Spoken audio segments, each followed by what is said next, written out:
Voilà, donc ça aussi, c'est typiquement roman national. On passe de la conquête romaine, 1er siècle avant Jésus-Christ, au couronnement de Charlemagne, et entre les deux, voilà.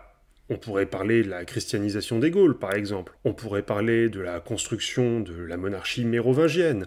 Non, non, non. Charlemagne.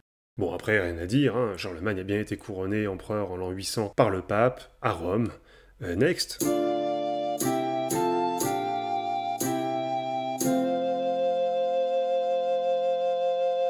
Bon, alors là aussi, on saute des étapes, hein, on passe du couronnement de Capet en 987 à la guerre de Cent Ans. Bon, on n'en est pas à une ellipse près. Et bien sûr, pour représenter la guerre de Cent Ans, on prend Jeanne d'Arc. Alors j'ai rien contre Jeanne d'Arc, au contraire, c'est un personnage historique qui me passionne. On en reparlera un jour dans un épisode audio ou sur la chaîne. En revanche, l'existence publique de Jeanne d'Arc a été assez courte, et la guerre de Cent Ans ne se limite pas à ce personnage et à son existence. Par ailleurs, l'histoire de France au Moyen-Âge ne se limite pas à Charlemagne, aux Capétiens et à la guerre de Cent Ans. On aurait pu parler du développement des villes, ou de la renaissance des campagnes à partir de l'an 1000. On aurait pu parler de l'architecture gothique, etc., etc. Du coup, non, on fait de l'histoire bataille, on nous parle de la guerre de Cent Ans. Bon, je suppose que ça fait de plus belles images. Enfin, je suis pas sûr, bon, pourquoi pas.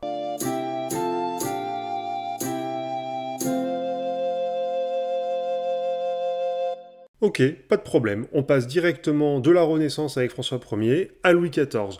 Entre les deux, il y a juste eu un demi-siècle où les Français se sont entregorgés pour des questions religieuses, ça s'appelle les guerres de religion, ça a divisé la France pendant plusieurs décennies, ça a entraîné un changement de dynastie et la publication de l'Édit de Nantes, qui est quand même un jalon important dans notre histoire politique, sociale et religieuse, mais non, laissez tomber, c'est pas important.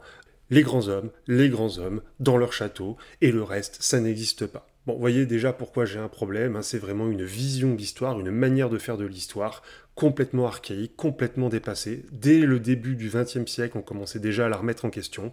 Et là, on y revient. Ah, y a pas à dire, hein, l'IA, c'est vraiment à la pointe.